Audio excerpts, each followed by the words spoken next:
अमेरिकी रियासत कैलिफोर्निया में शदीद बारिशों ने रोजमर्रा की जिंदगी को मफलूज करके रख दिया। सड़कें तालाब बन गईं, आवाम को शदीद मुश्किलात का सामना।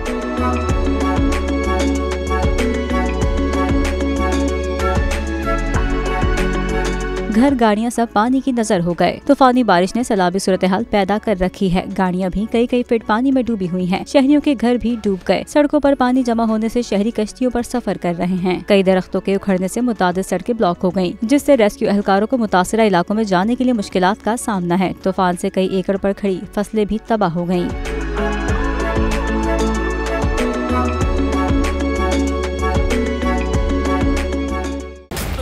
सामने लिखा हुआ है जुल्म मिटने के लिए।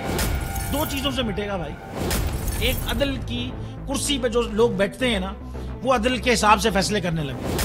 दूसरा, कौम निकल खड़ी उस जुल्म के खिलाफ, तो जुल्म खत्म हो जाएगा। या इन दोनों में से कोई एक चीज हो जाए या दोनों हो जाए। अगर 420 का मुकदमा था, उस वक्त अदलिया में जो लोग बैठे हुए केस देख रहे थे, वो पूछते ना यार चीट हुआ कौन है। जब उनको दिखता कोई चीट नहीं हुआ, केस खत्म कर देते। तो जालिम जुल्म कर ही नहीं पाता। 9 जजेस ने नोट बिफोर किया मेरे केस को यार, 1.5 साल चला।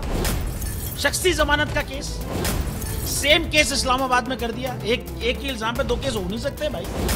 मतलब 60 दिन का वक्त होता है। 102 दिन के बाद मैं जीत गया, केस बरी हो गया। 102 दिन के बाद अपील फाइल की, एक्सेप्ट कर ली। नहीं करते ना एक्सेप्ट, खत्म हो जाता ना जुल्म यार।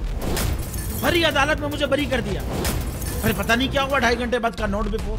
मैं नहीं सुनता ये केस, खड़े रहते अपने फैसले, मिट जाता जुल्म। अल्लाह ताला ने बिठाया इस कुर्सी, इन कुर्सियों पे इनको यार, ये अल्लाह ताला की तरफ से फैसले कर रहे हैं।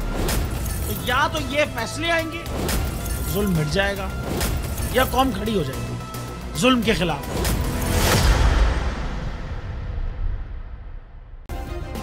सब्सक्राइब करें और बेल दबाएं ताकि कोई खबर रह न जाए।